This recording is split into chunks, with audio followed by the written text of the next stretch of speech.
नमस्कार दर्शकों, मेरा नाम प्रखर तिवारी और आप देख रहे हैं मेजर पॉइंट। आज का पॉइंट है डोनाल्ड ट्रंप का कंपेंसेशन। सर, डोनाल्ड ट्रंप ने ट्रुथ सोशल पर एक पोस्ट किया है। जो कंपेंसेशन ईरान मांग रहा था वॉर के लॉस का, अब ट्रंप मांग रहे हैं ईरान से। नहीं, ठीक बात है। मैं समझ गया, वो मैंने भी पढ़ा है। आपने डिस्कस किया था मेरे साथ, ये ट्रुथ सोशल का, उसका प्रिंट आउट लेकर आए हैं। बेसिकली ईरान ने डोनाल्ड ट्रंप से बोला है कि ठीक है, अगर आप चाहते हैं हमारे साथ डील और ये वगैरह, तो आपको सबसे पहले क्या करना पड़ेगा कि जो आपने नुकसान पहुंचाया है ईरान को, आप उसका पैसा दीजिए। यही पैसा था 300 अरब डॉलर की जो बात पहले चल रही थी, जिसकी वजह से पाकिस्तानियों के मुंह में पानी आ गया, क्योंकि लालची लोग हैं। पाकिस्तानी बेसिकली लालची लोग हैं। उनको लगा कि ईरान के पास पैसा आने वाला है, तो उन्होंने ईरान को अपना बाप बना लिया। फिर यह पता लगा कि ईरान के पास पैसा नहीं आया, तो उन्होंने पापा अपने चेंज कर लिए। अब हुआ क्या, मैं आपको बताता हूं। ईरान ने फिर मांगे पैसे। डोनाल्ड ट्रंप ने बोला कि अच्छा बेटा, मैं बिजनेसमैन हूं, मैं तुम्हें बताता हूं पैसे कैसे मांगते हैं। उसने 10 और चीजों के पैसे मांग लिए ईरान से। जी सर। उसने यूएसएस कोल की बात कर दी। उसने बोला कि जितने आपने अमेरिकन मारे उनकी फैमिलीज को आप कॉम्पनसेशन दो। उन्होंने बोला कि 52,000 का उन्होंने एक फिगर दिया कि पिछले 5-6 महीने में जो आपने ईरानी मारे हैं, आप उनका कॉम्पनसेशन दो, राइट। और जो लाखों आपने वैसे मार रखे हैं, उनका कॉम्पनसेशन दो, आप सबका कॉम्पनसेशन दो। और उन्होंने ये भी बोला है कि आगे से जब भी आप ईरान के साथ नेगोशिएट करोगे, ये कॉम्पनसेशन ईरान से जरूर मांगना। और डोनाल्ड ट्रंप क्योंकि बिजनेसमैन है, वो कहेगा ठीक है, एक काम करो, तुम कॉम्पनसेशन मत दो, अगले 10 साल का तेल हमारा।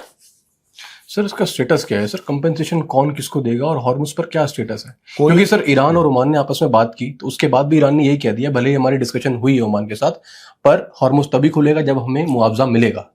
देखो, 2-3 बातें। एक बात मुआवजे की है। मुआवजा कौन देगा? जो बमबारी करी है उसमें इजराइल भी शामिल है और इसमें अमेरिका भी शामिल है। मैं आपको बता रहा हूं, ये ईरान की स्ट्रेटेजी गलत पड़ जाएगी। कुछ समय के लिए दुनिया को दर्द देगी, कुछ समय दुनिया को दुख देगी। उसके बाद ये मैं बहुत बड़ी बात कहने लगा और मैं चाहता हूं कि मैं आपको क्लियर बता दूं, अगले 5 साल में हॉर्मुज इंपॉर्टेंट रहेगा।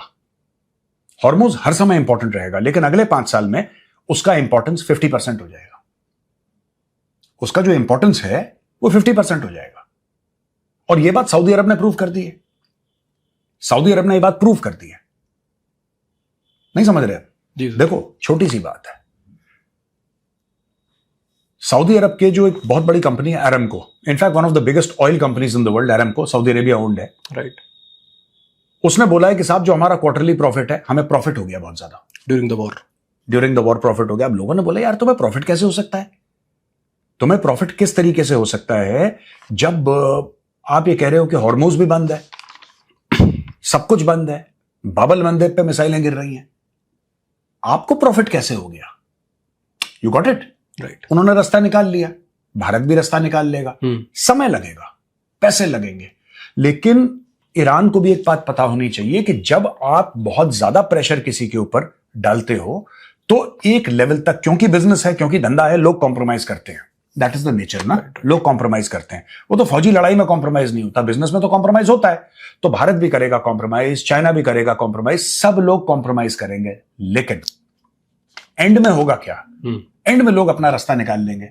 अब भारत ये बोलेगा, ठीक है, हम 10 अरब डॉलर डाल रहे हैं इसमें, इस प्रोजेक्ट में, हम 10 अरब डॉलर में एक काम करते हैं, ओमान के बिल्कुल सदर्न पार्ट ऑफ ओमान से एक पाइपलाइन लेकर आएंगे जो ईरान से बहुत दूर है, राइट। और सदर्न पार्ट ऑफ हम ओमान से एक पाइपलाइन लेकर आएंगे और उसको हम सीधा मुंबई या गुजरात ले जाएंगे। अंडर सी पाइपलाइन होती हैं, बिल्कुल होती है। भारत बना लेगा। पैसे ही तो लगेंगे, पैसे लगेंगे ना, लगा दो पैसे, एक बार के लिए लगा दो पैसे, तो ऑयल एंड गैस वहां से आ रहा है। ये मसला खत्म हो जाएगा।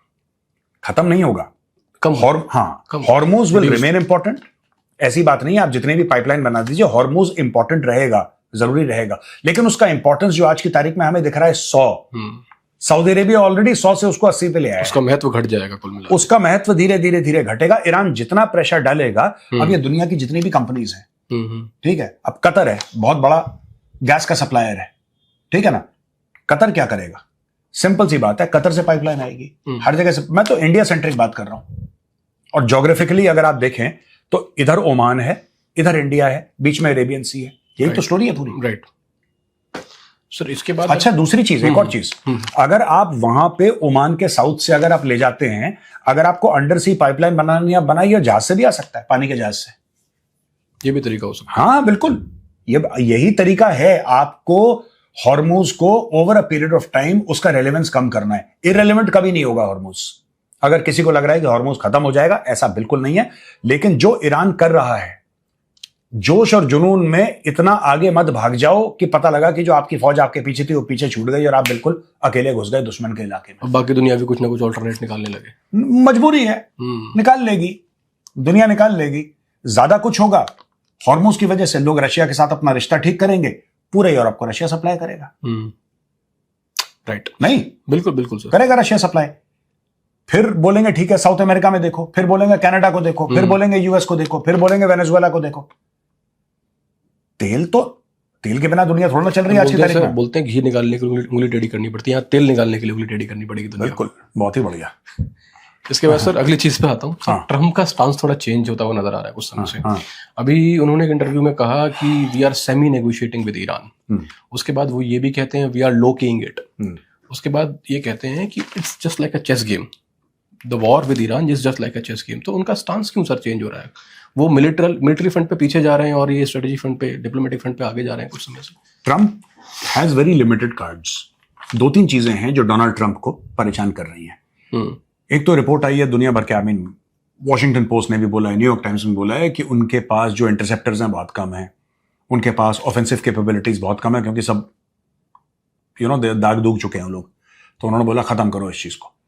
तो जितना मारा उनके पास है नहीं लड़ाई लड़ने के लिए। तो ये अभी एक पॉज ले रहे हैं कि जल्दी जल्दी मैन्युफैक्चर करो। सबको बोला है अगले आई थिंक 2-3 हफ्ते में उन्होंने प्लान मांगा है कि कब तक तुम क्या करोगे, और मोटा पैसा इसमें खर्च कर दिया है और कॉन्ट्रैक्ट दे दिया कि बनाओ, तुम पेट्रियट बनाओ, टोमाहॉक बनाओ, जो बनाना है बनाओ। एक ये बात है, एक ये पॉइंट हो गया। दूसरा पॉइंट ये है कि ईरान जानता है कि ये जो पूरी लड़ाई है ईरान को खींचनी है नवंबर तक। अभी और लंबा चलना है। हाँ, ईरान नवंबर तक खींचेगा। उसका कारण यह है कि डोनाल्ड ट्रंप की जो रेटिंग्स हैं अमेरिका में वो गिर रही हैं। इलेक्शंस की बात आ रही है सर। हाँ, मिड टर्म इलेक्शंस की बात आ रही है। मिड टर्म इलेक्शंस, तो ईरान को मिड टर्म इलेक्शंस तक ढूंढना है एक ऐसा रास्ता कि ये ऑफ एंड ऑन चलता रहे।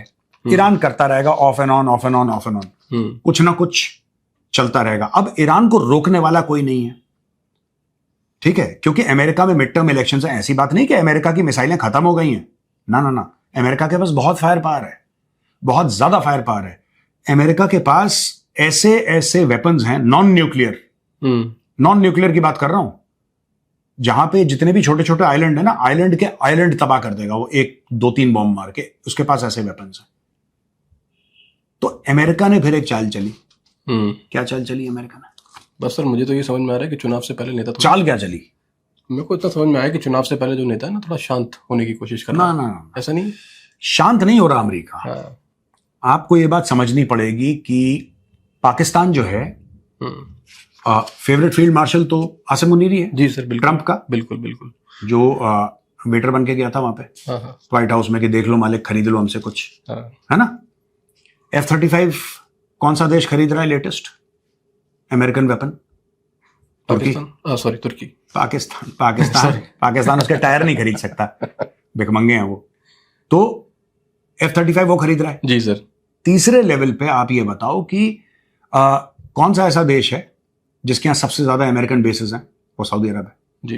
अब पाकिस्तान, तुर्की और सऊदी अरब के बीच में क्या याद आया आपको? पैक्ट, मेका डिफेंस एग्रीमेंट। बिल्कुल सर, आ गई वो सर। पहले जाके यूं करा उन्होंने, उमरा किया, उसके बाद साइन भी किया, फुटबॉल सॉक्स पहन के। हाँ, आपको क्लियर हो गया जी सर कि क्या गेम चल रहा है। हाँ। ये एंटी ईरान कोएलिशन है और एक सुन्नी कोएलिशन है ये। पाकिस्तान, तुर्की और ये क्या नाम कहते हैं कि सऊदी अरेबिया। ये एक सुन्नी कोएलिशन है। This is an anti Iran coalition. ये आपको बात पता लग जाएगी कुछ समय में। अच्छा सर, मिड टर्म इलेक्शंस की बात हुई, सब चीज़ों की बात हुई, तो अमेरिका का स्टांस अभी मतलब नवंबर तक ऐसा ही रहेगा कि अभी आ सकती हैं सर वॉर फ्रंट पर चीजें? और हाँ, नहीं, अमेरिका का देखिए, अमेरिका का ये है कि डोनाल्ड ट्रंप फंस गया है। डोनाल्ड ट्रंप की जो हाउस में मेजोरिटी है वो बहुत स्लिम है। ओके। अगर डोनाल्ड ट्रंप ये मिड टर्म इलेक्शन हार जाता है तो फिर डोनाल्ड ट्रंप के खुद के वर्ड्स हैं कि ये मुझे इम्पीच कर देंगे, मुझे निकाल देंगे यहाँ से। हो सकता है। तो डोनाल्ड ट्रंप फंसा पड़ा है।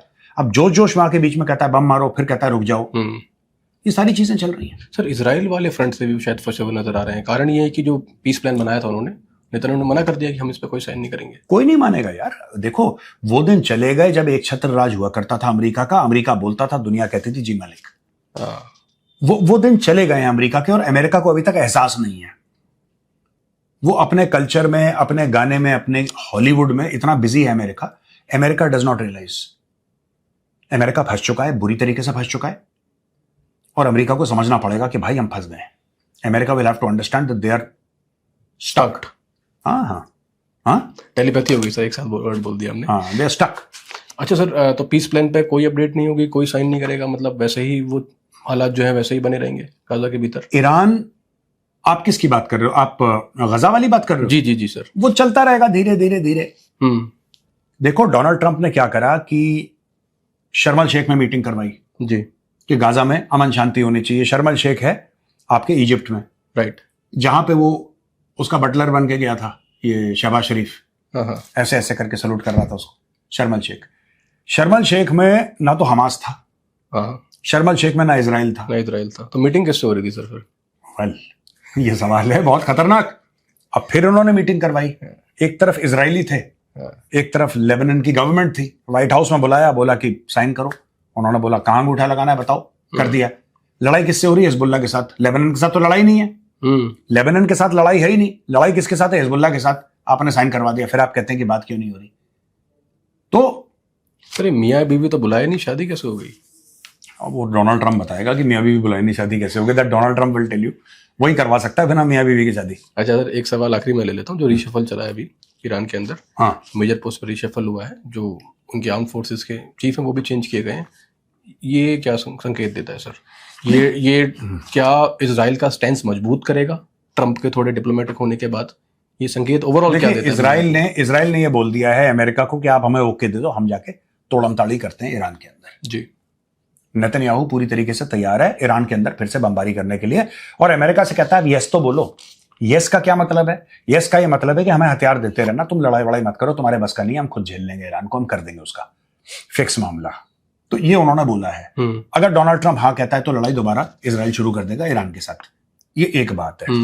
दूसरी चीज आपको समझने की जरूरत है, जो मैं ईरानियों को बोलूंगा, और मैं ईरानियों से, ईरानियन गवर्नमेंट को एक चीज बोलूंगा कि जब भी आप नेगोशिएट करते हो ना, आप किसी भी, आपको लगता है आप एडवांटेज में हो, यहां पे मैं स्ट्रेट ऑफ हॉर्मुज की सीधी सीधी बात कर रहा हूं, आप एडवांटेज पे हो, एक लेवल पे आपको डिसएंगेज करना पड़ेगा, एक लेवल पे वो एडवांटेज लेके आपको छोड़ना पड़ेगा। क्या होता है कि जब आप एक चीज को कई बार रिपीट कर देते हो तो आपको ऐसा लगता है कि गन्ने को मशीन में डालता रहूंगा और जूस निकलता रहेगा। गन्ने में लिमिटेड जूस होता है, राइट। जब पहली बार गन्ना जाता है तो बहुत जूस निकलता है, फिर दूसरी बार जाता है थोड़ा कम, तीसरी बार और कम, चौथी बार आदमी क्या करता है कि गन्ने को फोल्ड करके लपेट के जाता है, नींबू भी डाल देता है। हाँ, नींबू भी डाल देता है। तो फिर अचानक ज्यादा जूस निकल आता है, वो आदमी खुश हो जाता है, लेकिन वो आखिरी बार जूस निकल रहा है, फिर उसके बाद गन्ना बिल्कुल भूसा बन जाता है, right. Then it becomes useless, just like Pakistan, just like Pakistan. तो इसीलिए मैं ये कहना चाह रहा हूं कि ईरान को जो फायदा उठाना है, ईरान फायदा उठाए और इस चीज को खत्म करे, क्योंकि सऊदी अरब ने यह दिखा दिया है कि it is possible to make a profit with the strait of Hormuz being closed, right.